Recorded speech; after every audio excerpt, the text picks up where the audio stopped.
Hello everyone, welcome back to my channel. My name is Paola and this is a new video in the 12 Days of Bookmas series. Today I'm going to be talking about the best coming of age novels that I read in 2025. The list is ranked and we're starting at number 11 with Under the Neon Lights by Ariel Vinson. This is YA contemporary. It is a novel in verse where we follow Jaylene, who is 16 years old, finding love, self-worth, and is also clinging to her safe haven, aka the roller rink that's about to close down due to gentrification. What I love the most about this one was the fact that it felt like I was reading off of the main character's diary as opposed to her telling the story to me through like a filter. It felt very vulnerable in that way. And I also loved the book's exploration of gentrification, divorce, abandonment issues, friendships, and romantic love. Number 10, Leaving the Station by Jake Maya Arlo. This is another YA contemporary story, and in this one we follow Zoe, who is going on a cross-country train trip from New York back home to Seattle. It's about gender, friendship, queerness, religion, and secrets. I've already talked about how much I loved reading this along with Jake themselves over at their newsletter, where each day we read the chapters assigned to that day because the book takes place during the week of Thanksgiving. But I also loved how contained the story felt given that it's taking place in a train. I love the flashbacks going into Oakley's behavior, secrets, and her own journey, and the exploration of Zoe's gender. Number 9, Who the F Wants to Know by Huda Fahmy. This is YA contemporary. It is a graphic novel, and it is the third one in the Huda series. In this one, we follow the divorce of Huda's parents. What I love the most about this one was its humorous approach to loneliness and fear, given that Huda is very much opposed to the divorce of her parents, and she's also really scared as to what that means for her relationship with each of her parents as well as her sisters, because they're all taking it very differently. It is also affecting her school life and her friendship. It felt very, very signature Huda Fahmy.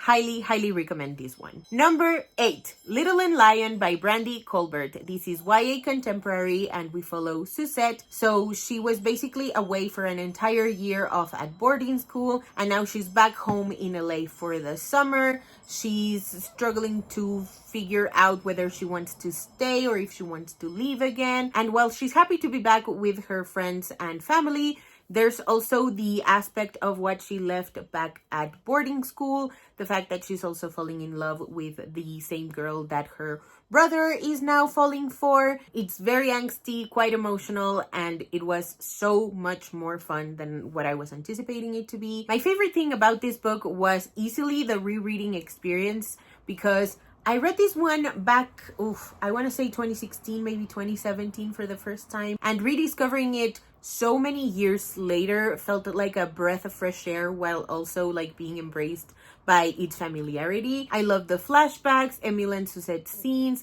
her relationship with her brother, and the angst. This was incredible. I cannot recommend this book enough. Number 7, This Is Me Trying by Raquel Marie. This is YA contemporary and it follows two estranged best friends, Beatriz and Santiago, who meet again and are grappling with the death of one of their mutual friends who they were also both in love with. For this one, I was so thankful to the Vox app, because it is the only app where the audiobook for that is available in Mexico, and I really desperately needed to experience the book in its audiobook format because Raquel Marie is one of the narrators. It was so much better than the first time that I read it.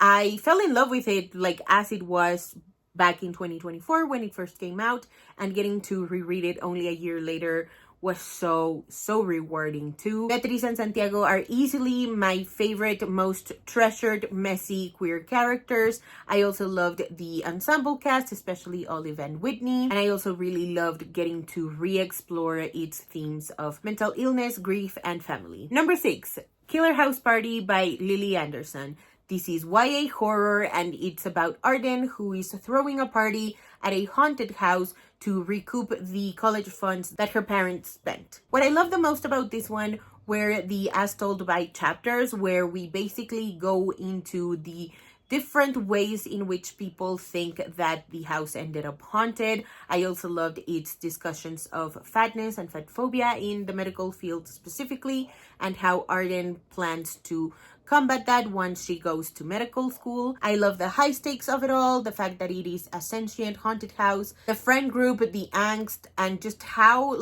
realistic and grounded it felt. Number 5, Dear Haiti, Love Elaine by Maika Mulit and Maritza Mulit.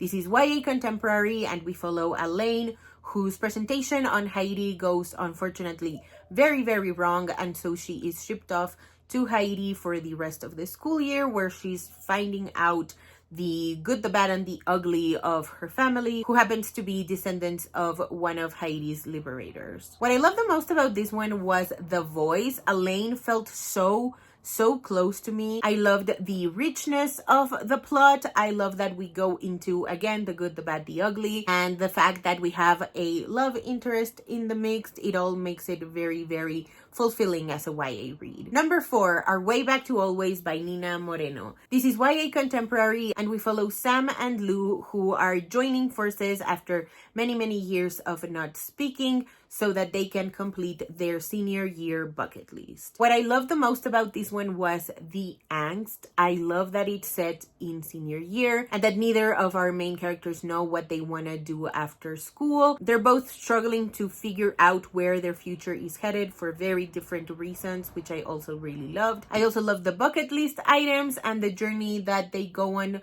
to fulfill each of those items as well. It is truly one of my most favorite YA romances of all time. Please give this one a shot if you haven't already. Number 3, Long Way Down by Jason Reynolds. This is another novel in verse, and we follow a kid on an elevator trip and the time it takes for him to decide whether or not he's going to murder the guy who killed his brother. What I love the most about this one were the anagrams, the flashbacks to Will's life with Sean, as well as the rules and whenever a new character stepped into the elevator. Jason Reynolds is truly such a phenomenal author and an incredible narrator. If you haven't checked this one already, please do yourself a favor and go read it. Number 2, X Marks the Spot by Gloria Chao.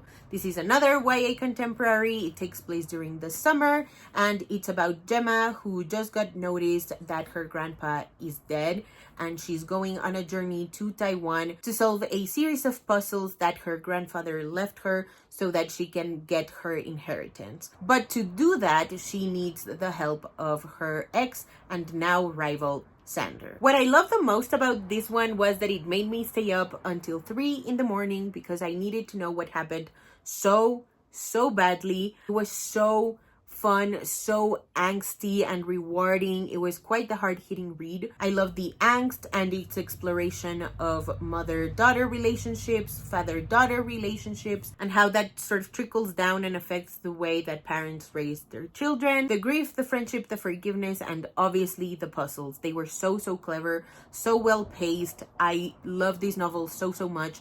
There's so much built into it. Go check it out. And finally, at number 1, I have Thirsty by Jazz Hammonds. This is YA contemporary, and it follows Blake, who is trying to prove herself worthy enough to join the Serena Society, a sort of sorority that promises status and lifelong connections to a network of powerful and trailblazing women of color. However, pledging intensifies, and so does Blake's drinking, and that's affecting every little aspect of her life. What I love the most about this one was its exploration of alcoholism mixed with the societal pressures and how one affects the other. I also love the book's take on toxic friendships and toxic relationships, the angst, and just how unapologetic it was in its look at addiction. Alrighty, so that is it for today's video. Thank you guys so much for watching. If you haven't already and you'd like to, go ahead and hit subscribe, and I'll see you in the next one. Bye!